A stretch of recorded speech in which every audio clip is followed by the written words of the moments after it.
الحمد لله نحمده ونستعينه ونستغفره ونؤمن به ونتوكل عليه ونعوذ بالله من شرور أنفسنا ومن سيئات أعمالنا من يهده الله فلا مضل له ومن يضلله فلا هادي له ونشهد أن لا إله إلا الله وحده لا شريك له ونشهد أن سيدنا محمدا عبده ورسوله صلى الله على محمد وعلى آله وأصحابه وسلم تسليما كثيرا أما بعد أعوذ بالله من الشيطان الرجيم إن أول بيت وضع للناس للذي ببكة مباركا وهدى للعالمين فيه آيات بينات مقام إبراهيم صدق الله العلي العظيم وصدق رسوله النبي الكريم ونحن على ذلك لمن الشاهدين الشاكرين والحمد لله رب العالمين.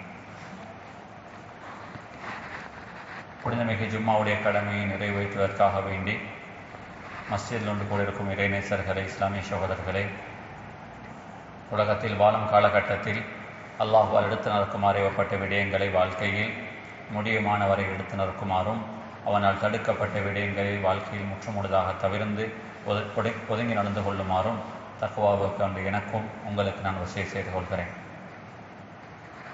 அன்பான சகோதரர்களே, புனித ஹஜ்ஜுடைய கடமையை நிறைவேற்ற சென்றவர்கள் அந்த ஹஜ்ஜுடைய கடமையை நிறைவேற்றிவிட்டு நாடு திரும்பிக் கொண்டிருக்கும் இந்த வேளையில் நாம் அல்லாஹ்விடத்தில் பிரார்த்திக்கிறோம். இந்த வருடம் ஹஜ்ஜுடைய கடமையை நிறைவேற்றுவதற்காக வேண்டி பாக்கியம் கிடைத்த அனைவருடைய ஹஜ்ஜையும் அல்லாஹ் சுப்ஹானஹு வ தஆலா ஹஜ்ஜுல் மப்ரூர்களாக ஏற்றுக்கொள்ளப்பட்ட ஹஜ்ஜாக அல்லாஹ் சுப்ஹானஹு வ தஆலா ஆக்கி வைப்பானாக. ஆமீன். அன்பான சகோதரர்களே, அதே போன்று அல்லாஹ் சுப்ஹானஹு வ தஆலா நம் அனைவர்களுக்கும் வாழ்க்கையில் ஒரு தடவையாவது அந்த புனிதமான ஹஜ்ஜுடைய கடமையை நிறைவேற்றக்கூடிய பாக்கியத்தை அல்லாஹ் நம் அனைவர்களுக்கும் தந்தருள்வானாக. ஆமீன். அன்பான சகோதரர்களே, ஒரு மனிதனுக்கு தனது வாழ்க்கையில் கிடைக்கும் மிக பெரும் ஒரு பாக்கியங்களில் ஒன்று அல்லாஹ் ஒரு மனிதனுக்கு ஹஜ்ஜுடைய கடமையை நிறைவேற்றுவதற்கான ஒரு சந்தர்ப்பத்தை கொடுப்பது. உண்மையில் அல்லாஹ் இந்த கடமையை உலகத்தில் வசதி படைத்தவர்களுக்கு மாத்திரம் அல்லாஹ் சுப்ஹானஹு வ தஆலா கடமையாக்கியிருக்கிறான். ஆனாலும் அல்லாஹ் எந்த மனிதனுக்கு அந்த வசதியை கொடுக்கவில்லையோ அவர்களுக்கும் அல்லாஹ்விடத்தில் இந்த பாக்கியம் தனக்கு கிடைக்க வேண்டும் என்பதாக அல்லாஹ்விடத்தில் பிரார்த்திக்கலாம். அதற்காக வேண்டி நோன்புகள் நோக்கலாம். அதற்காக வேண்டி நாம் அல்லாஹ்விடத்தில் அழுது தொழுது அதற்காக வேண்டி நாம் அல்லாஹ்விடத்தில் கேட்கலாம். நிச்சயமாக அப்படியாப்பட்ட ஒரு முயற்சிகள் செய்து நம்மில் பலர் அவர்களுக்கு அந்த பாக்கியம் கிடைக்காவிட்டாலும் நாளை கியாமத்துடைய நாள் அவருடைய சஹீஃபாக்கள் அவருடைய கையில் கொடுக்கப்படும் பொழுது அல்லாஹ் தயாளன், அல்லாஹ் அக்ரமுல் அக்ரமீன், அல்லாஹ் மிக பெரும் கொடை வல்லன். நமது முயற்சிகள் நமது நியத்துகளால் நமக்கு ஹஜ்ஜுடைய கடமைகளை செய்த நன்மைகளை தருவதற்கு அல்லாஹ் போதுமானவனாக இருக்கிறான். எனவே அன்பான சகோதரர்களே, அதற்கான முயற்சிகள் அதற்கான நியத்துகளை செய்வதற்கு நாம் ஒருபோதும் குறை செய்யவே கூடாது. ஆயிஷா ரலியல்லாஹு அன்ஹா ரசூலுல்லாஹி ஸல்லல்லாஹு அலைஹி வஸல்லம் அவரிடத்தில் ஒரு முறை கேட்டார்கள், அலா நக்ஸு வ நுஜாஹிது ஃபீ சபீலில்லாஹ். ரசூலுல்லாஹி ஸல்லல்லாஹு அலைஹி வஸல்லம் அவர்களே, நபியே நாயகமே ஸல்லல்லாஹு அலைஹி வஸல்லம் அவர்களே, நாங்களும் ஆண்கள் ஜிஹாதுக்கு செல்வது போன்று ஆண்கள் அல்லாஹ்வுடைய பாதையில் முஜாஹதாக்கள் அவர்கள் யுத்தத்திற்கு செல்வது போன்று நாங்களும் அதில் கலந்து கொள்ளக்கூடாதா? பெண்களுக்கும் அந்த சந்தர்ப்பம் கொடுக்கப்பட வேண்டும் என்பதாக ரசூலுல்லாஹி ஸல்லல்லாஹு அலைஹி வஸல்லம் இடத்தில் கேட்ட பொழுது நபி ஸல்லல்லாஹு அலைஹி வஸல்லம் ஆயிஷா ரலியல்லாஹு அவர்களை பார்த்து சொன்னார்கள், லகுன்ன அஹ்ஸனல் ஜிஹாதி வ அஜ்மலஹ். பெண்கள், உங்களுக்கு ஒரு அழகான ஒரு ஜிஹாதை உங்களுக்கு நான் சொல்லித் தருகிறேன் என்பதாக ரசூலுல்லாஹி ஸல்லல்லாஹு அலைஹி வஸல்லம் அவர்கள் சொல்லிவிட்டு சொன்னார்கள், ஹஜ்ஜுன் மப்ரூர். ஹஜ்ஜி செய்வது சொல்லிவிட்டு நபி ஸல்லல்லாஹு அலைஹி வஸல்லம் சொன்னார்கள், அல் ஹஜ்ஜுல் மப்ரூர் லைஸ லஹு ஜஸாஉன் இல்லல் ஜன்னah. ஏற்றுக்கொள்ளப்பட்ட ஒரு ஹஜ்ஜுக்கு அல்லாஹ் உலகத்தில் கொடுக்கும் கூலி சொர்க்கம் என்பதாக ரசூலுல்லாஹி ஸல்லல்லாஹு அலைஹி வஸல்லம் சொன்னார்கள். இந்த ஹதீஸை கேட்ட ஆயிஷா ரலியல்லாஹு அவர்கள் சொன்னார்கள், வலன் அதஅல் ஹஜ்ஜ மா இஷ்து. நான் வாழ்க்கையில் மரணிக்கும் வரும் வரைக்கும் இந்த ஹஜ்ஜுடைய கடமையை நிறைவேற்றுவதற்கு நான் தவற மாட்டேன். பஅத இஸ் சமிஅது ரசூலுல்லாஹி ஸல்லல்லாஹு அலைஹி வஸல்லம் மின் நபி ஸல்லல்லாஹு அலைஹி வஸல்லம் அவர்களிடமிருந்தும் இந்த ஹஜ்ஜுடைய இந்த சிறப்பை கேட்டதன் பின்னால் நான் மௌத்து வரும் வரைக்கும் இந்த ஹஜ்ஜை நிறைவேற்றுவதற்கு நான் தவற மாட்டேன் என்பதாக சொல்லி தனது மௌத்து வரும் வரைக்கும் ஒரு சில வருடங்களை தவிர வேறு எந்த காலத்திலேயும் ஆயிஷா ரலியல்லாஹு அவர்கள் இந்த கடமையை நிறைவேற்றுவதற்கு தவறவில்லை. அந்த அளவுக்கு உயர்தரமான ஒரு பெரும் பாக்கியம் அல்லாஹ்விடத்தில் கேட்போம். நிச்சயமாக அல்லாஹ் அந்த பாக்கியங்களை நமக்கு கொடுப்பதற்கு போதுமானவனாக இருக்கிறான். நமது நியத்துகள், நமது தொழுகைகள் இந்த நன்மைகளை நமக்கு வாழ்க்கையில் அடைந்து கொள்வதற்கான ஒரு பாக்கியத்தை நமக்கு ஏற்படுத்தி தரலாம். அது ரசூலுல்லாஹி ஸல்லல்லாஹு அலைஹி வஸல்லம் அவர்கள் ஒரு முறை தபூக்குக்காக வேண்டி சென்று தபூக்கிலிருந்து நபி ஸல்லல்லாஹு அலைஹி வஸல்லம் அவர்கள் திரும்பி வந்து கொண்டிருக்கிறார்கள். மக்காவுக்கு நபி ஸல்லல்லாஹு அலைஹி வஸல்லம் அவர்கள் மதீனாவிலிருந்து தனது வாழ்க்கையுடைய காலத்தில் மிகவும் தூரமான ஒரு பயணம் சென்றது ஜிஹாதிற்காக வேண்டி தபூக்குக்கு தான், ஈராக்குடைய போர்டர் வரும் வரைக்கும். அது ரசூலுல்லாஹி ஸல்லல்லாஹு அலைஹி வஸல்லம் அவர்கள் அந்த யுத்தத்திற்காக வேண்டி போனார்கள். ஒரு சமருடைய காலத்தில், கடும் சூடான ஒரு காலப்பகுதி. அந்த யுத்தத்திற்காக வேண்டி பல கஷ்டங்களுக்கு மத்தியில் போய் நபி ஸல்லல்லாஹு அலைஹி வஸல்லம் அவர்கள் திரும்பி வந்து கொண்டிருக்கும் பொழுது மதீனாவை நெருங்கிய பொழுது சொன்னார்கள், இன்ன பில் மதீனத்தில ரிஜாலன். ஒரு நீண்ட ஒரு பயணம், ஒரு கஷ்டமான காலத்தில் அவர்கள் செய்த ஒரு பயணம். அந்த பயணத்தை முடித்துக் கொண்டு மதீனாவை நெருங்கும் பொழுது சொன்னார்கள், மதீனாவிலே சில மக்கள் இருக்கிறார்கள். மா சிர்தும் மசீரன் வலா கதஅதும் வாதியன் இல்லா ஷரகூகும் ஃபில் அஜ்ர். அவர்கள் மதீனாவிலே இருந்தார்கள். நீங்கள் தபூக்குக்கு போய் வரும் பொழுது இந்த நன்மை உங்களுக்கு கிடைத்ததோ அந்த நன்மையில் அவர்களும் பங்குதாரிகளாக இருக்கிறார்கள். ஆனால் அவர்கள் உங்களுடன் இந்த பயணத்தில் அவர்கள் வரவில்லை.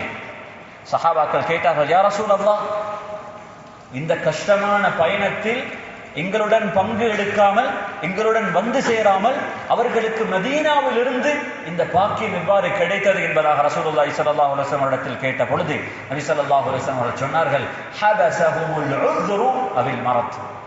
நோய் அல்லது ஷரியத்தில் அனுமதிக்கப்பட்ட சில காரணத்தினால் அவர்களுக்கு இதில் பங்கு கொள்வதற்கான சந்தர்ப்பம் கிடைக்கவில்லை. ஆனாலும் மனதால் அவர்கள் நியத்தால் உங்களுடன் சேர்ந்து கொண்டதனால் உங்களுக்கு கிடைத்த நன்மையில் எந்த குறைவும் இல்லாமல் அவர்களுக்கும் அல்லாஹ் பங்கு கொடுக்கிறான் என்பதாக ரசூலுல்லாஹி ஸல்லல்லாஹு அலைஹி வஸல்லம் சொன்னார்கள். எனவே அன்பான சகோதரர்களே, நமது நியத்துகள், சில போது நாம் செய்யும் நியத்துகள், நம் உண்மையாக அல்லாஹ்விடத்தில் நாம் வைக்கும் இந்த நியாத்துகள், இது சில பொழுது நாம் செய்யும் அமல்களை விட அல்லாஹ்விடத்தில் சிறப்பாக இருக்கிறது என்பதாக உலமாக்கள் குறிப்பிட்டிருக்கிறார்கள். எனவே அல்லாஹ்விடத்தில் துஆக்கள் கேட்போம், அல்லாஹ்விடத்தில் அழுவோம். நிச்சயமாக நமக்கும் வாழ்க்கையில் இந்த பாக்கியம் வாழ்க்கையில் ஒரு தடவையாவது நமக்கு கிடைக்க வேண்டும் என்பதற்காக வேண்டும்.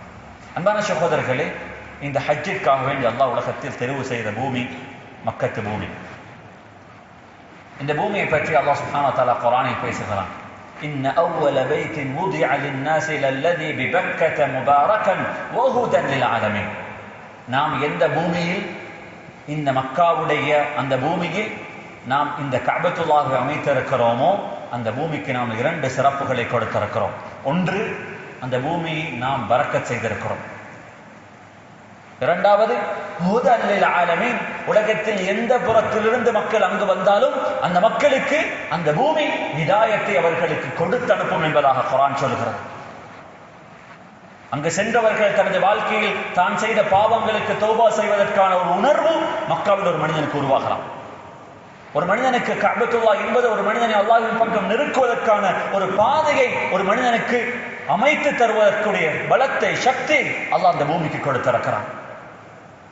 குர்ஆனில் அல்லாஹ் இன்னொரு இடத்தில் وَمَنْ دَخَلَهُ كَانَ آمِنًا. கியாமத் நாள் வரும் வரைக்கும் அந்த பூமி, அல்லாஹ் அந்த பூமியை எல்லா விதமான ஃபசாதுகள், ஃபித்னாக்களை விட்டும் அல்லாஹ் பாதுகாத்திருக்கிறான்.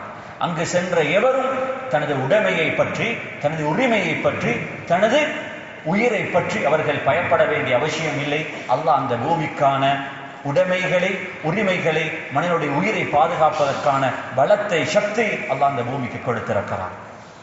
எனவே அன்பான சகோதரர்களே, அந்த அளவுக்கு பெருமதி மிக்க ஒரு பூமி தான் அந்த மக்கத்துடைய பூமி. நபி ஸல்லல்லாஹு அலைஹி வஸல்லம் அவர்கள் சொன்னார்கள், அந்த ஹரத்துக்குள்ளால் சென்ற ஒரு மனிதர் ஒரு ரக்காத்து தொழுவாராக இருந்தால், அந்த ஒரு ரக்காத்துகள் 1,00,000 ரக்காத்துகள் தொழுதால் என்ன நன்மை கிடைக்கும், அந்த நன்மைக்கு சொந்தமான பூமி தான் அந்த ஹரத்துடைய பூமி. எனவே அன்பான சகோதரர்களே, அந்த அளவுக்கு சிறப்புகளையும் பரக்கத்துகளையும் பொருந்திய ஒரு பூமி அந்த ஹரத்துடைய பூமி. அந்த ஹரத்துடைய பூமியை தான் அல்லாஹ் ஹஜ்ஜுடைய கடமைகளுக்காக வேண்டி அல்லாஹ் தெரிவு செய்திருக்கிறான். இந்த உம்மத்தில் முஸ்லிம் உம்மத்தினர்களுக்கு அல்லாஹ் 3 இடங்களை இந்த உம்மத்தினர்களுக்கு அல்லாஹ் புனிதமான பூமிகளாக ஆக்கியிருக்கிறான். ஒன்று இந்த மஸ்ஜிதுல் ஹராம், இந்த மக்காவுடைய பூமி. அதனை அடுத்து அல்லாஹ் சுப்ஹானஹு வ தஆலா இந்த உம்மத்தினர்களுக்கு மஸ்ஜிதுன் நபவி, மதீனா முனவ்வரா, இந்த பூமியை இந்த உம்மத்தினர்களுக்கு சிறந்த இந்த உம்மத்தினர்களுடைய மிக புனிதமான 2வது பூமியாக அமைத்திருக்கிறார். உலமாக்கள் சொல்லுகிறார்கள், மதீனத்துடைய அந்த பூமிக்கு எந்த சிறப்புமே இல்லை என்றிருந்தாலும் அந்த மதீனத்துடைய பூமியில் ஹஜ்ரத் ரசூலுல்லாஹி ஸல்லல்லாஹு அலைஹி வஸல்லம் அவருடைய புனிதமான பூமி அடக்கப்பட்டிருப்பது மாத்திரமே அந்த பூமியுடைய சிறப்புக்கு போதுமானது என்பதாக குறிப்பிட்டிருக்கிறார்கள். அல்லாமா முபாரக் ஃபூரி ரஹ்மத்துல்லாஹி அவர்கள் லா துஷத்து ரிஹாலு இல்லா இலா 3 மசாஜித், இந்த உம்மத்தினர்களுக்கு 3 பூமிகளை நாம் புனித பூமிகளாக ஆக்கியிருக்கிறோம். ஒன்று மஸ்ஜிதுல் ஹராம், 2 மஸ்ஜிதுல் நபவி மதீனத்துடைய பூமி, 3வது மஸ்ஜிதுல் அக்ஸாவுடைய இந்த பூமி என்பதாக சொல்லிவிட்டு சொன்னார்கள், இந்த 3 பூமிகளிலும் அல்லாஹ்வுக்கு மிகவும் நெருக்கமானது, அல்லாஹ்வுக்கு மிகவும் விருப்பமானது அந்த ரசூலுல்லாஹி ஸல்லல்லாஹு அலைஹி வஸல்லம் அவருடைய புனிதமான அந்த உடல் அடக்கப்பட்டிருக்கும் அந்த பூமிக்கு இந்த உலகத்தில் வேற எந்த இடமும் ஈக்குவலாக மாட்டாது. அந்த அளவுக்கு சிரேஷ்டமான ஒரு பூமி தான் அந்த மஸ்ஜிது நபவி. அன்பான சகோதரர்களே, அந்த மஸ்ஜிதிலே செய்யக்கூடிய இபாதத்துகள், அந்த மஸ்ஜிதிலே மனிதன் செய்யக்கூடிய இன்னொரு நல்ல அமல்கள், இது உலகத்தில் வேறு எங்கும் செய்யப்படும் இபாதத்துகளுக்கு அல்லாஹ்விடத்தில் சமமாக ஆக மாட்டார்.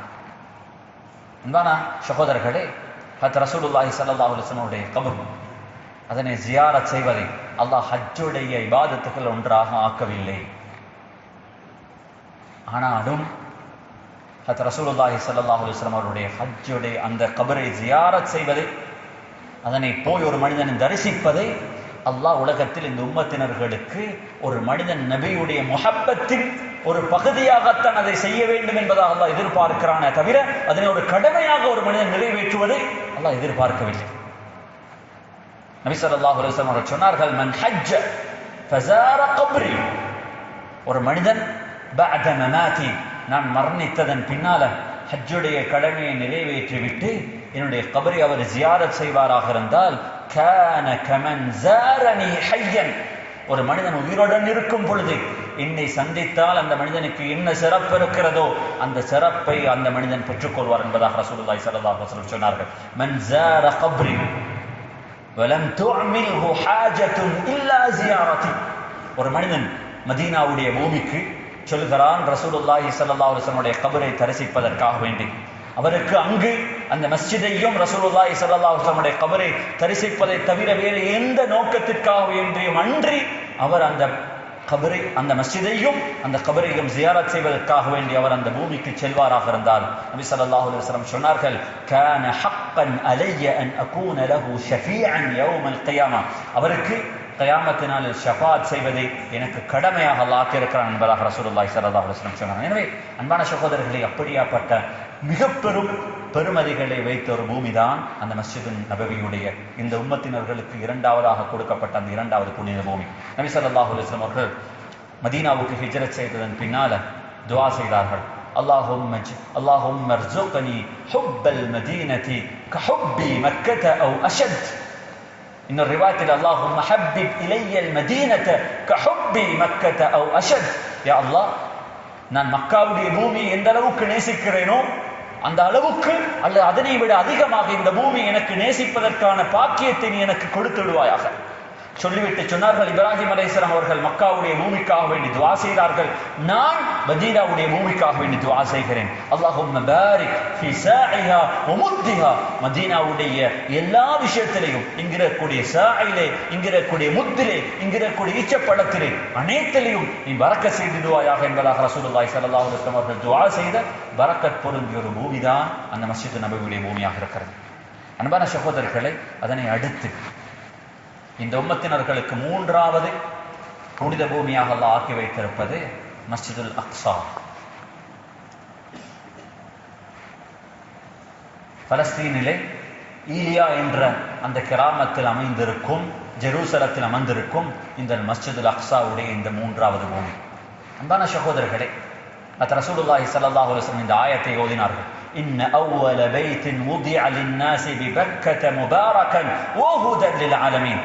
இந்த உலகத்தில் மக்கா என்ற அந்த கிராமத்தில் அல்லாஹ் உலகத்தில் முதலாவது மஸ்ஜிதை அமைத்தார் என்பதாக இந்த ஆயத்தை ஓதினதன் பின்னால நபி ஸல்லல்லாஹு அலைஹி வஸல்லம் சொன்னார்கள், அல்லாஹ் உலகத்தில் முதலாவது மஸ்ஜிதை மக்காவிலே அமைத்துவிட்டு இரண்டாவது மஸ்ஜிதை அல்லாஹ் ஜெருசலத்தில் அல்லாஹ் மஸ்ஜிதுல் அக்ஸாவை அமைத்தான் என்பதாக இந்த ஹதீஸிலே நபி ஸல்லல்லாஹு அலைஹி வஸல்லம் அவர்கள் குறிப்பிட்ட பொழுது அபூதர் கிஃபாரி ரலியல்லாஹு அன்ஹு அவர்கள் நபி ஸல்லல்லாஹு அலைஹி வஸல்லம் அவர்களை பார்த்து சொன்னார்கள், யா ரசூலல்லாஹ், மஸ்ஜிதுல் ஹராமுக்கும் மஸ்ஜிதுல் அக்ஸாவுக்கும் இடையில் எத்தனை வருடங்கள் வித்தியாசம் இருந்தது என்பதாக கேட்ட பொழுது நபி ஸல்லல்லாஹு அலைஹி வஸல்லம் அவர்கள் புகாரியுடைய ரிவாயத்திலே சொன்னார்கள், 40 சனா. மஸ்ஜிதுல் ஹராம் அமைக்கப்பட்டு 40 வருடங்களின் பின்னால் அல்லாஹ் மஸ்ஜிதுல் நபவிக்கு முன்னால் இந்த ஜெருசலத்துடைய பூமியில் மஸ்ஜிதுல் அக்ஸாவை அல்லாஹ் அமைத்தான். அமைத்து அந்த பூமிக்கு வைத்தான். அந்த மஸ்ஜிதுக்கு அல்லாஹ் வைத்த பேர் அல் மஸ்ஜிதுல் அக்ஸா. மஸ்ஜிதுல் ஹராமிலிருந்து மிக தொலைவில் தொலைவில் அமைக்கப்பட்ட மஸ்ஜித் என்பதாக அந்த மஸ்ஜிதுக்கு அல்லாஹ் பேர் வைத்தான். அன்பான சகோதரர்களே, அது மஸ்ஜிதுல் ஹராமிலிருந்து தொலைவில் வைக்கப்பட்ட மஸ்ஜித், அமைக்கப்பட்ட மஸ்ஜித் என்று பேர் வைத்ததன் காரணத்தினாலோ தெரியாது, நம்மில் பலருக்கு மஸ்ஜிதுல் ஹராமுக்கும் மஸ்ஜிதுல் நபவிக்கும் இருக்கும் அந்த உணர்வும் அந்த உரிமை, அதனுடன் இருக்கும் அந்த கனெக்ஷன் நமக்கு மஸ்ஜிதுல் நபவி ஹராத்துடன் மஸ்ஜிதுல் அக்ஸாவில் நமக்கு ஏற்படாமல் இருப்பதற்கான காரணம் இதுவாக இருக்கிறதோ என்பது எனக்கு தெரியாது. அது ஒரு புனித பூமி. நபி ஸல்லல்லாஹு அலைஹி வஸல்லம் அவர்கள் மஸ்ஜிதுல் நபவி மதீனா முனவ்வராவுக்கு ஹிஜ்ரத் செய்த காலம் தொட்டும் இந்த பூமி முஸ்லிம்களால் வெற்றி கொள்ளப்பட வேண்டும் என்று ஆசைப்பட்ட ஒரு பூமி அது. நபி ஸல்லல்லாஹு அலைஹி வஸல்லம் சொன்ன ஹதீஸ் தபரானியுடைய ரிவாயத்தில் இருக்கிறது, ஸலாத்துன் ஃபில் மஸ்ஜிதில் அக்ஸா பி50,000 ஸலா. மஸ்ஜிதுல் அக்ஸாவில் ஒரு மனிதன் தொழக்கூடிய ஒரு ரக்காத்துகள் 50,000 ரக்காத்துகளுக்கு சமம் என்பதாக ரசூலுல்லாஹி ஸல்லல்லாஹு அலைஹி வஸல்லம் அவர்கள் சொன்னார். அந்த அளவுக்கு இந்த உம்மத்துக்கு ஒரு புனிதமான ஒரு இடமாக அந்த இடம் ஆக்கப்பட்டிருக்கிறது. அல்லாஹ் மஸ்ஜிதுல் நபவிக்கும் மஸ்ஜிதுல் அதாவது ஹராமுக்கும் என்ன சிறப்புகளை கொடுத்திருக்கிறானோ அந்த அனைத்து சிறப்புகளையும் அந்த பூமிக்கும் சொந்தமானதாக அல்லாஹ் இருக்கிறான். சுப்ஹானல்லதி அஸ்ரா பிஅப்திஹி லைலன் மினல் மஸ்ஜிதில் ஹராமி இலல் மஸ்ஜிதில் அக்ஸா அல்லதி பாரக்னா ஹவ்லஹு. இஸ்ராவுக்கும் மிஅராஜுக்கும் அல்லாஹ் நாடி இருந்தால் ரசூலுல்லாஹி ஸல்லல்லாஹு அலைஹி வஸல்லம் அவர்களை மக்கத்து பூமியிலிருந்தே அல்லாஹ் வானலோகத்துக்கு அழைத்திருப்பான். ஆனால் இந்த உம்மத்திற்கு இந்த பூமியுடைய சிறப்பை விளங்கப்படுத்துவதற்காக வேண்டி அல்லாஹ் ரசூலுல்லாஹி ஸல்லல்லாஹு அலைஹி வஸல்லம் அவர்களை மக்காவிலிருந்து பலஸ்தீனுடைய பூமி வரும் வரைக்கும் இஸ்ராவுடைய பிராணத்தை செய்ய வைத்து அந்த பலஸ்தீனுடைய பூமியிலிருந்து தான் ரசூலுல்லாஹி ஸல்லல்லாஹு அலைஹி வஸல்லம் அவர்களை அல்லாஹ் வானலோகத்துக்கு அழைத்தான். அது நபிமார்கள் பிறந்த பூமி, அது நபிமார்கள் வளர்ந்த பூமி, அது நபிமார்கள் அடக்கம் செய்யப்பட்ட பூமி. அது அல்லாஹ் அந்த பூமியை பற்றி குர்ஆனில் பேசும் பொழுது பாரக்னா ஹவ்லஹு, நம் மஸ்ஜிதுல் அக்ஸாவை மாத்திரமல்ல அந்த மஸ்ஜிதுல் அக்ஸாவை சூழவிருக்கும் இந்த பிரதேசங்களையே நாம் பரக்கத் பொருந்திய பிரதேசங்களாக மாற்றிருக்கிறோம். நபி ஸல்லல்லாஹு அலைஹி வஸல்லம் அவர்கள் தனது ஆயுள் காலத்தில் கடைசி காலத்தில் ஒரு பொழுது நபி ஸல்லல்லாஹு அலைஹி வஸல்லம் அவர்கள் துஆ செய்தார்கள், அல்லாஹும்ம பாரிக் லனா ஃபீ ஷாமினா, அல்லாஹ் இந்த ஷாம் தேசத்தில் பரக்கத் செய்வானாக. இன்றைய பலஸ்தீன், ஜோர்தான், சிரியா, இந்த 3 நாடுகளை சேர்ந்த இந்த பூமி ஷாமுடைய பூமி. நபி ஸல்லல்லாஹு அலைஹி வஸல்லம் சொன்னார்கள், அல்லாஹ் ஷாமுடைய பூமியில் பரக்கத்து செய்யட்டும் என்பதாக. சஹாபாக்கள் கேட்டார்கள், யா ரசூலல்லாஹ், நஜ்துடைய பூமி, சவுதியுடைய ரியாதிலிருந்து ஈராக்குடைய போர்டர் வரும் வரைக்கும் இருக்கக்கூடிய இந்த பூமியில் பரக்கத் செய்ய வேண்டும் என்பதாக துஆ செய்யுங்கள் என்பதாக நபி ஸல்லல்லாஹு அலைஹி வஸல்லம் அவர்களை பார்த்து சொன்ன பொழுது நபி ஸல்லல்லாஹு அலைஹி வஸல்லம் சொன்னார்கள், மீண்டும் ஒரு முறை அல்லாஹும்ம பாரிக் லனா ஃபீ ஷாமினா, அல்லாஹ் ஷாமுடைய பூமியில் பரக்கத் செய்யட்டும். திரும்பவும் சஹாபாக்கள் இதனை சொன்னார்கள். நபி ஸல்லல்லாஹு அலைஹி வஸல்லம் மீண்டும் சொன்னார்கள், அல்லாஹும்ம பாரிக் லனா ஃபீ ஷாமினா, அல்லாஹ் ஷாமுடைய பூமியில் பரக்கத் செய்யட்டும். 3வது தடவை சஹாபாக்கள் 4வது தடவை கேட்ட பொழுது அல்லாஹும்ம பாரிக் லனா ஃபீ யமனினா, அல்லாஹ் யமனுடைய பூமியில் பரக்கத் செய்யட்டும் என்பதாக துஆ செய்தார்கள். கடைசி வரைக்கும் நஜ்தை நபி ஸல்லல்லாஹு அலைஹி வஸல்லம் அவர்கள் குறிப்பிடவே இல்லை. 5வது தடவையாக சஹாபாக்கள் கேட்ட பொழுது சொன்னார்கள், இன்னஹா அர்துல் ஃபிதன், நஜ்துடைய பூமி கயாமத்தினால் நெருங்கும் பொழுது இந்த உம்மத்தினர்களுக்கு ஃபித்னாக்களுக்கான இடமாக அல்லாஹ் அந்த பூமியை மாற்றி விடுவான். வஃபீஹா தத்லுஉ கர்னு ஷயாத்தீன், ஷைத்தான்களுடைய கூட்டம் அங்கிருந்துதான் வெளியாகும் என்பதாக ரசூலுல்லாஹி ஸல்லல்லாஹு அலைஹி வஸல்லம் அந்த பூமியை பற்றி சொன்னார்கள். ஆனால் அல்லாஹ் கயாமத்தினால் வரும் வரைக்கும் இந்த பூமியை பாதுகாக்கும் பொறுப்பை அல்லாஹ் ஏற்றிருக்கிறான். இந்த உம்மத்திற்கு பரக்கத் செய்யப்பட்ட ஒரு பூமி அது.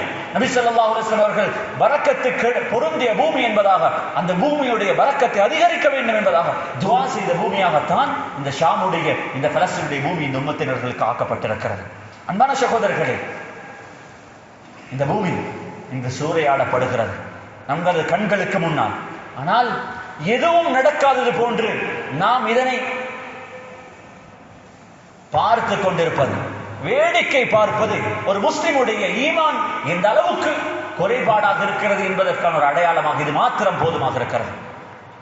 அன்பான சகோதரர்கள், நமது பெண்கள், குழந்தைகள், வயோதிபர்கள் உயிர்களையும் உடைமைகளையும் இழந்து அவர்கள் தவிக்கும் அந்த காட்சிகள் நம்ம எத்தனை பேரை அள வைத்திருக்கிறது. அவர்களுக்கு விமோசனம் கிடைக்க வேண்டும் என்ற கடைசி 19 மாதங்கள் ஒரு தடவையாவது நமது கைகளை உயர்த்தி அல்லாஹ்விடத்தில் துஆ கேட்டவர்கள் நம்ம எத்தனை பேர்? இதுதானா நமது முஸ்லிம் உறவுகளுக்கும் நமக்கும் இடையில் இருக்கக்கூடிய உறவுகள்? இதுதானா? இவ்வளவுதான ஒரு முஸ்லிமுடைய கஷ்டத்திலையும் அவருடைய கஷ்டமான நிலைமையிலும் துன்பத்திலையும் இவ்வாறுதான் ஒரு முஸ்லிம் பங்கு கொள்ள போகிறான்? இதுதான நமது உணர்வுகள்? இது இருக்கக்கூடாது. ஒரு முஸ்லிமுக்கும் இன்னொரு முஸ்லிமுக்கும் இடையில் ஒரு நாட்டுடைய பல போர்டர்கள் பிரிக்கலாம். நாம் வாழ்வது இலங்கையிலாக இருக்கலாம். ஒரு முஸ்லிம் துன்புறுத்தப்படுவது ஆப்பிரிக்காவுடைய போர்டரில் இருக்கும் ஒரு சூடான்லையாக இருக்கலாம். அல்லது நம்மிலிருந்து பல லட்சக்கணக்கான ஆயிரக்கணக்கான கிலோமீட்டர்கள் தொலைவில் வாழும் ஒரு முஸ்லிமாக இருக்கலாம். அந்த முஸ்லிமுடைய கஷ்டத்திலும் நான் பங்கு கொள்ளவில்லை என்றிருந்தால், அதனை நினைத்து எனக்கு ஒரு துன்பம், ஒரு இன்னல் ஏற்படவில்லை என்றிருந்தால் எனது ஈமானில் ஒரு தளர்வு ஏற்பட்டிருக்கிறது. நபி ஸல்லல்லாஹு அலைஹி வஸல்லம் அவர்கள் சொன்னார்கள், லா தபாகது வலா தஹாசது வலா ததாபரு. முஸ்லிம்களே, உங்களுக்கு மத்தியில் போட்டி வேண்டாம், குரோதங்களை ஏற்படுத்திக் கொள்ள வேண்டாம். நீங்கள் ஒருவரை பொறாமைப்பட வேண்டாம். கூனு இபாதல்லாஹி இஹ்வானா. நபி ஸல்லல்லாஹு அலைஹி வஸல்லம் அவர்கள் சொன்ன மிக முக்கியமான செய்தி, அடியார்களே, அல்லாஹ்வுடைய அடியார்களே, இறை நேசர்களே, முஃமின்களே, மௌத் வரும் வரைக்கும் நீங்கள் அனைவர்களும் ஒரே சகோதரர் என்ற உணர்வு ஒரு முஸ்லிமுக்கு வாழ்க்கையில் இருக்க வேண்டும். இன்னமல் முஃமினூன இஹ்வா. உலகத்தில் எல்லா முஃமின்களும் இன்னொரு முஃமினுக்கு அவர் எந்த இனத்தைச் சேர்ந்தவராக இருக்கலாம், எந்த நாட்டைச் சேர்ந்தவராக இருக்கலாம், எந்த மண்ணில் பிறந்தவராக இருக்கலாம், அவருடைய ஸ்கின் கலர் எதுவாக கூட இருக்கலாம், அவர் ஒரு முஸ்லிம் என்றிருந்தால் அவருக்கும் எனக்கும் இடையில் ஒரு சகோதர உறவை குர்ஆனும் ஹதீஸும் ஏற்பட்டிருக்கிறது. அந்த சகோதர உறவை எனக்கும் உங்களுக்கும் உணர முடியாத ஒரு முஸ்லிம் சமூகத்தினர்களாக நானும் நீங்களும் வாழக்கூடாது, வாழவே கூடாது. அன்பான சகோதரர்களே, இந்த பூமிக்கு அல்லாஹ் உலகத்தில் ரஹ்மத் செய்யட்டும். வரக்கூடிய ஜூலை 15ஆம் தேதி முழு உலகத்தில் இருக்கும் மக்களும் அந்த பலஸ்தீனுடைய பூமியை, அந்த கஸாவுடைய பூமியை மீட்பதற்காக வேண்டி அங்கே மனிதர்கள் திகழ்கிறார்கள், சேருகிறார்கள். முழு உலகத்தில் இருந்த மக்கள் இன்று எகிப்தை நோக்கி அவர்கள் பிரயாணித்துக் கொண்டிருக்கிறார்கள். அரபு தேசத்து தலைவர்கள் எந்த அநியாயத்தையும் அக்கிரமத்தையும் செய்யட்டும், ஆனால் அல்லாஹ் இதனை பார்த்து கொண்டிருக்கிறான் என்ற இந்த ஈமான் எனக்கும் உங்களுக்கும் இருக்க வேண்டும். ரசூலுல்லாஹி ஸல்லல்லாஹு அலைஹி வஸல்லம் அவர்கள் மதீனா மக்காத்துடைய பூமியில் இஸ்லாத்தை அந்த சமூகத்தினர்களுக்கு அறிமுகப்படுத்தும் பொழுது சொன்ன ஆரம்ப செய்திகளில் ஒன்று, உன்சுர் அஹாக ஸாலிமன் வ மத்லூமா. உனது சகோதரனுக்கு அநியாயம் செய்யும் பொழுதும் அநியாயம் செய்யப்படும் பொழுதும் நீ அவருக்கு உதவி செய்ய வேண்டும். சஹாபாக்கள் சொன்னார்கள், யா ரசூலல்லாஹ், அநியாயம் செய்யப்பட்ட ஒரு மனிதனுக்கு உதவி செய்வது என்பது எல்லாருக்கும் அறிந்தது, அநியாயம் செய்பவனுக்கு எவ்வாறு உதவி செய்யலாம்? நபி ஸல்லல்லாஹு அலைஹி வஸல்லம் சொன்னார்கள், கஃபுஹு அனில் அதா. அந்த மனிதன் செய்யும் அநியாயத்தை விட்டும் தடுப்பது அவருக்கு நீங்கள் செய்யும் கடமை என்பதாக ரசூலுல்லாஹி ஸல்லல்லாஹு அலைஹி வஸல்லம் சொன்னார்கள். நம்மால் எதனை செய்ய முடியும்? நம்மால் செய்ய முடியுமான கடை இத்தஃபத்தகுல்லாஹ மஸ்ததஅதும். நம்மால் செய்ய முடியுமான கடமைகளை நமக்கு முடியுமான அடிப்படையில் செய்வதற்கு நானும் நீங்களும் கடமைப்பட்டிருக்கிறோம். இதுதான் ஷரீஅத். இந்த கடமையை செய்யாமல் நானும் நீங்கள் மரணிப்போமாக இருந்தால் நிச்சயமாக இந்த கேள்விக்கு என்னிடத்திலும் உங்களிடத்திலும் கியாமத்தினால் அல்லாஹ் கேட்கப்படும் பொழுது இந்த கேள்விக்கான பதில் எனக்கும் உங்களுக்கும் இருக்க மாட்டாது. அல்லாஹ்வை பயந்து கொள்வோம், அல்லாஹ்வை பயந்து கொள்வோம். அல்லாஹ்விடத்தில் நாம் என்ன செல்ல போகிறோம்? குறைந்தது நமது வார்த்தைகளால், நமது செயலால் நாம் இந்த அநியாயத்துக்கு எதிராக நிற்கிறோம். இது மிக பெரும் ஒரு அநியாயம், இது ஒரு ஜெனசைட். இது சமூகத்தில் முழு உலகமும் பார்த்து நிற்கும், வேடிக்கை பார்த்து நிற்கும் பொழுது இந்த 2 மில்லியன் மக்கள் இந்த சமூகத்துக்கு மத்தியில் பசியால், கொடுமையால் அவர்கள் துன்புறுத்தப்படுகிறார்கள். முழு உலகமும் சேர்ந்து வேடிக்கை பார்க்கிறது. ஆனால் அன்பான சகோதரர், நாமும் அதனை வேடிக்கை பார்க்க கூடாது. அப்படியாப்பட்ட உறவுகளாக நாம் இருந்துவிடக் கூடாது. ஒரு முஸ்லிம் ஒருபோதும் சுயநலவாதியாக வாழ்பவன் முஸ்லிமாக இருக்க முடியாது. தானும் தனது குடும்பமும், நானும் எனது தொழிலும். அன்பானவர்கள், இவர் யார்? இது ஒரு முஸ்லிமே இல்லை. முஸ்லிம் என்பவன் சமூகத்துடன் சேர்ந்து வாழ்பவன், சமூகத்தின் நலவிலும் கஷ்டத்திலும் பங்கு கொள்பவன். நபி ஸல்லல்லாஹு அலைஹி வஸல்லம் அவர்கள் சொன்னார்கள், ஹக்குல் முஸ்லிமி அலல் முஸ்லிமி ஹம்ஸ். ஒரு முஸ்லிமுக்கு தனது சகோதரனுக்கு நிறைவேற்ற வேண்டிய 5 கடமைகள் இருக்கின்றன. ரத்து சலாம்.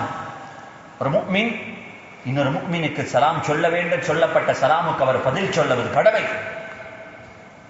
இயாதத்துல் மரீத், நோய்வாய்ப்பட்டால் நோய் விசாரிக்க செல்லுங்கள். ஒத்திபாஉல் ஜனாயிஸ், அவர்கள் மரணித்தால் அந்த ஜனாசாவை சுமந்து செல்லுங்கள். ஜனாசாவுக்கு பின்னால் சொல்லுங்கள். ஜனாசாவுக்காக வேண்டி தொழுகை நடத்துங்கள். அதனை அடக்கம் செய்வதில் கலந்து கொள்ளுங்கள்.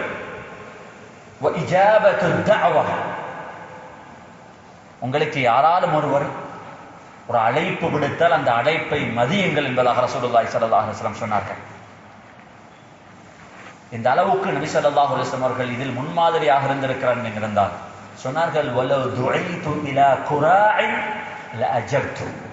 ஒரு மனிதன் தனது வீட்டில் ஒரு ஆட்டுடைய காலை சமைத்து எனக்கு அந்த விருந்துக்கு என்னை அழைத்தாலும் மனப்பூர்வமாக சந்தோஷமாக அந்த அழைப்பை நான் ஏற்பேன் என்பதாக ரசூலுல்லாஹி ஸல்லல்லாஹு அலைஹி வஸல்லம் சொன்னார்கள். ஆட்டுக்கால், ஆட்டு இறைச்சி அல்ல. வலவ் துஇது இலா குராஇன் லஅஜப்து வலவ் உஹ்திய இலைய குராஅன். எனக்கு ஒரு மனிதன் ஆட்டுடைய காலை அன்பளிப்பாக, கொடையாக, கிஃப்டாக தந்தாலும் மனப்பூர்வமாக லகபில்து, அந்த கிஃப்டையும் நான் ஏற்றுக்கொள்வேன். இது ஒரு சமூக உணர்வு, சமூக உணர்வு. தனது அண்டை வீட்டில் என்ன நடக்கிறது, அவருடைய நிலைமை எவ்வாறு இருக்கிறது, அவர்களுக்கு நான் என்ன செய்ய வேண்டிய கடமைகள் இருக்கின்றனவா என்பதை உணராமல் நாம் எவ்வாறு வாழலாம்? அன்பான சகோதரர்களே, அந்த உணர்வு இல்லாத ஒரு சமூகம் நம்மை விட்டு ஆயிரக்கணக்கான கிலோமீட்டருக்கு அங்கால் வாழும் அந்த முஸ்லிம் சமூகத்துடைய கஷ்டத்தில் நான் நீங்கள் எவ்வாறு பங்கு கொள்ளப் போகிறோம்? அபூ ஹனீஃபா ரஹ்மத்துல்லாஹி அவர்களை பற்றி இமாம் ஹத்தீப் பக்தாதி அவர்கள் எழுதுகிறார்கள். அபூ ஹனீஃபா ரஹ்மத்துல்லாஹி அவர்கள் கூஃபாவில் இருந்த பொழுது தனது பக்கத்து வீட்டில் ஒரு மனிதர் இருந்தார். ரஜுலுன் இஸ்காஃபி. அவர்கள் கூஃபாவுடைய பஜாரிலே பாதணிகளை சரி செய்யும் ஒரு வாலிபன், சாதாரணமான தொழில் செய்யும் ஒரு வாலிபன். பகலெல்லாம் அந்த கஷ்டமான அந்த தொழிலில் ஈடுபட்டு விட்டு இரவிலே வீட்டுக்கு வரும் பொழுது ஏதோ தனக்கு கிடைத்த ஒரு சாப்பாட்டை எடுத்து வருவார். அந்த சாப்பாட்டை அவர் சாப்பிட்டுட்டு ராவெல்லாம் அவர் மதுபானம் அருந்து கொண்டு ஒரு பாட்டை படித்து கொண்டு இரவ கழிப்பாங்க. அப்படி அதாஊனி அதாஊனி ஃபதன் அதாஊஹு லியௌமி கரீஹத்தின். சொன்னார்கள், இந்த சமூகம் என்னை நாசமாக்கி விட்டது, இந்த சமூகம் என்னை கைவிட்டு விட்டது, இந்த கஷ்டமான வாழ்க்கையின் பக்கம் இந்த சமூகம் எல்லாரும் சேர்ந்து என்னை தள்ளிவிட்டது. இந்த வாழ்க்கை தானா எனக்கு வாழ்க்கையின் தலையெழுத்தாக மாறி இருக்கிறது என்பதாக சொல்லி சொல்லி இந்த வார்த்தையை அவர் எதனாலும் சொல்லி சொல்லி புலம்பி புலம்பி இரவு பூராக அவர்கள் மதுபானத்தில் இருப்பார்கள், போதையில் இருப்பார்கள். இமாம் அபூ ஹனீஃபா ரஹ்மத்துல்லாஹி அவர்கள் தனது தொழுகையில் ஈடுபட்டிருப்பார்கள். அல்லாஹ்விடத்தில் அந்த மனிதனுடைய விமோசனத்திற்காக துஆ செய்தார்கள். தனக்கான ஒரு உணர்வு இருந்தது, அந்த மனிதனை சரிபடுத்தி செய்ய வேண்டும், அந்த மனிதனை சிறந்த ஒரு நிலைமைக்கு மாற்ற வேண்டும் என்ற அபூ ஹனீஃபா ரஹ்மத்துல்லாஹி அவர்களுக்கு எப்பொழுதும் எல்லா நேரத்திலையும் இருந்தது. திடீரென்று ஒரு இரவு அந்த சத்தத்தை காணவில்லை. நினைச்சாங்க, இன்று என்ன சரி ஒரு நோயோ அல்லது வீட்டுக்கு வரலையோ தெரியாது. அடுத்த நாள் வெயிட் பண்ணினாங்க, 2வது நாளும் சத்தம் இல்லை. 3வது நாள் பார்த்தா 3வது நாளும் சத்தம் இல்லை. அடுத்த நாள்ல ஃபஸல்லல் கத், சுபஹுடைய தொழுகையை தொழுது விட்டு இமாம் அபூ ஹனீஃபா ரஹ்மத்துல்லாஹி அவர்கள் வெளியே வந்து பக்கத்தில் இருக்கிறவங்கள்ட்ட கேட்டாங்க, இவருக்கு என்ன நடந்துச்சு, காணலை. சொன்னாங்க, அவங்க மதுபானம் அருந்து போலீஸால் அரெஸ்ட் பண்ணப்பட்டிருக்கிறாங்க. இமாம் அபூ ஹனீஃபா ரஹ்மத்துல்லாஹி அவர்கள் தனது கழுதைக்கு மேலால ஏறி நேரடியாக போனாங்க அமீர் இடத்துல, கூஃபாவுடைய அமீர் கவர்னர் இடத்துல போய் சொன்னாங்க, எனக்கு வேண்டப்பட்ட ஒருவர் உங்களோட போலீஸால் அரெஸ்ட் பண்ணப்பட்டிருக்கிறாரு, நீங்க அவரை ரிலீஸ் பண்ண வேண்டும். சொன்னாங்க, இமாம் அபூ ஹனீஃபா ரஹ்மத்துல்லாஹி அவர்களுக்கு மரியாதை கொடுத்து சொன்னார்கள், இமாம் அவர்களே, அவரை மட்டுமல்ல, அவரை அரெஸ்ட் பண்ணின நாளிலிருந்து இன்றவரும் வரைக்கும் யாரெல்லாம் கைது செய்யப்பட்டிருக்கிறார்கள் அவர்கள் அனைவர்களையும் நாங்கள் விடுதலை செய்கிறோம் என்பதாக அவர்கள் அனைவர்களும் ஒரே நாளில் விடுதலை செய்யப்பட்டார்கள். இமாம் அபூ ஹனீஃபா ரஹ்மத்துல்லாஹி அவர்கள் அந்த வாலிபரிடத்தை எதுவும் கதைக்கவில்லை. தான் தனது கழுதைக்கு மேலால் ஏறிக்கொண்டு அவர்கள் நடந்து வந்தார்கள். அந்த வாலிபர் இமாம் அபூ ஹனீஃபா ரஹ்மத்துல்லாஹி அவர்களுக்கு பின்னால் நடந்து வந்து அந்த வாலிபர் அவருடைய வீட்டுக்குள் நுழையும் பொழுது இமாம் அபூ ஹனீஃபா ரஹ்மத்துல்லாஹி அவர்கள் அந்த வாலிபரை பார்த்து சொன்னார்கள், ஹல் அதஅனாக், நாங்கள் உங்களை கைவிட்டோமா? நான் ஒரு சமூகமாக உங்களை கைவிட்டு விட்டோமா என்பதாக இமாம் அபூ ஹனீஃபா ரஹ்மத்துல்லாஹி அவர்கள் அந்த வாலிபரை பார்த்து சொன்ன பொழுது அந்த வாலிபர் இமாம் அபூ ஹனீஃபா ரஹ்மத்துல்லாஹி அவர்களை பார்த்து சொன்னார்கள், பல் ஹஃபில்த வ ரஅய்த், இல்லை நீங்க என்ன பாதுகாத்தீங்க, நீங்க என்ன பாதுகாத்தீர்கள். ஃபஜஸாக்கல்லாஹு கைரன் அலா ஹுஸ்னில் ஜிவார், நீங்க என்ன பாதுகாத்தது மாத்திரம் இல்லாமல் ஒரு சிறந்த எனக்கு கிடைத்த ஒரு நேபர், ஒரு சிறந்த பக்கத்து வீட்டுக்காரர், அல்லாஹ் உங்களுக்கு சிறந்த கூலியை தரட்டும் என்பதாக துஆ செய்த பொழுது இமாம் அபூ ஹனீஃபா ரஹ்மத்துல்லாஹி அந்த வாலிபரை பார்த்து சிரித்தார்கள். அந்த வாலிபர் சொன்னார், இதனுடன் சேர்த்து இன்னும் ஒரு நற்செய்தியும் இருக்கிறது, நாம் செய்த பாவத்துக்கு இன்றைய நாளே நான் தௌபா செய்து விட்டேன் என்பதாக சொன்னார்கள். அன்பானவர்களே, இதுதான் ஒரு முஸ்லிமுடைய உணர்வாக இருக்க வேண்டும். குறை சொல்லி தருவது உலகத்தில் எல்லாருக்கும் செய்ய முடியுமான செயல். ஆனால் இவர்களுக்கு மத்தியில் 4 பேருக்கு நலவு நடக்க வேண்டும், இவன் அந்த பாவத்திலிருந்து கலண்டு வந்து நல்லொரு மனிதனாக மாற வேண்டும் என்ற உணர்வு உலகத்தில் சிறந்தவர்களுக்கு மட்டும், சிரேஷ்டமான மனிதர்களுக்கு மட்டும்தான் உலகத்தில் இவ்வாறான உணர்வுகள் ஏற்படலாம். அப்படியாப்பட்ட சிறந்த ஒரு சமூகத்தினர்களாக நானும் நீங்களும் வாழ கடமைப்பட்டிருக்கிறோம். அன்பான சகோதரர்கள், இந்த பூமி, இந்த உணர்வு எனக்கும் உங்களுக்கும் கட்டாயமாக இருக்க கடமைப்பட்டிருக்கிறது. ஹஜ்ரத் ரசூலுல்லாஹி ஸல்லல்லாஹு அலைஹி வஸல்லம் அவர்கள் மரணித்தார்கள். தனது கனவை அவர்களுக்கு நிறைவேற்ற முடியவில்லை. இந்த பூமி அன்ற நேரத்திலும் ரோமர்களுக்கு கீழாக இருந்தது. ஹிஜ்ரி 16வது வருஷம் உமர் இப்னு கத்தாப் ரலியல்லாஹு அவர்கள் நபி ஸல்லல்லாஹு அலைஹி வஸல்லம் கனவை நனவாக்கினார்கள். இந்த மஸ்ஜிதுல், இந்த பலஸ்தீனுடைய பூமி முதல் தடவையாக முஸ்லிம்களால் வெற்றி கொள்ளப்பட்டது. அங்கிருந்து கிட்டத்தட்ட ஹிஜ்ரி 490 வரும் வரைக்கும் இந்த முஸ்லிம்களுக்கு கீழாக இருந்தது. ஹிஜ்ரி 490 மீண்டும் ஒரு முறை இந்த பூமி ரோமர்களால் கைப்பற்றப்பட்டு உலக வரலாற்றிலேயே நடக்க முடியாத மிக பெரும் படுகொலை அந்த பூமிக்கு மேலால் நடந்தது. ஒரே நாளில் லட்சக்கணக்கான முஸ்லிம்கள் அந்த பூமியில் கொலை செய்யப்பட்டார்கள். பல நாட்கள் பலஸ்தீனுடைய பூமிக்கு மேலால் 6 இரத்தமாக ஓடியது என்பதாக உலமாக்கள் குறிப்பிட்டார்கள்.